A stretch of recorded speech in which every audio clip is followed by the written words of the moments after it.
真是一个笑话。斯托尔滕贝格被提名诺贝尔和平奖，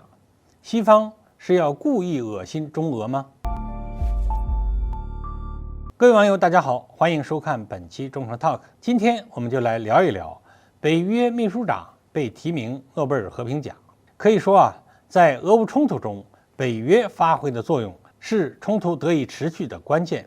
要不是北约国家齐心协力，不断对乌克兰提供越来越先进、越危险的军事武器，又频繁与乌军共享自己的情报系统，俄乌冲突大概率不会持续到现在。在很多朋友看来北约这个北大西洋最大的军事组织，实则已经沦为一个战争贩子，一个替美国维护霸权的工具。近日，北约秘书长斯托尔滕贝格又接连访问了日韩两国，并在访问期间大肆渲染中国威胁，公然放话称，今天在欧洲发生的一切，明天也可能在东亚上演。其威慑的意味足以说明了一切。毕竟，对付完俄罗斯，美国的下一个目标就是中国，已经不再是什么秘密了。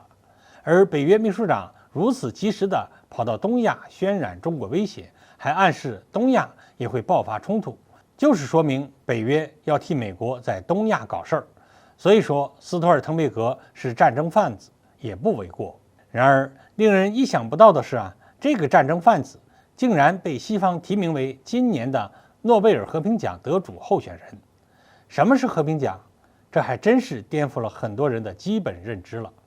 其实，这个所谓的奖项早已成为美西方操控的工具，把斯托尔滕贝格这个主张与俄罗斯对抗，率领北约一众国家积极对抗俄罗斯，又渲染中国威胁，叫嚣着要帮助日韩共同应对中国挑战的人，提名为诺贝尔和平奖得主。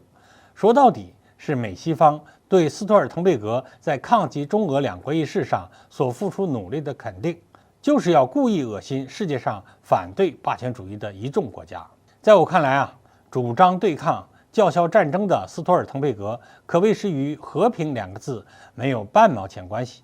若这样的人能获得诺贝尔和平奖，还真是2023年一个天大的笑话。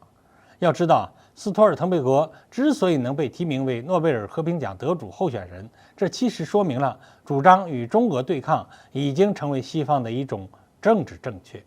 所以，只要是能够消灭西方认定的对手，那不管是用什么手段，即便是发动战争，也都会受到鼓励，甚至能被提名为诺贝尔和平奖得主。而这无疑会激励一些西方原本就非常激进的政客，会使得他们在对付中俄两国一事上变得更加没有底线了。当然了，即便被提名，也不意味着斯托尔滕贝格最后一定会得奖。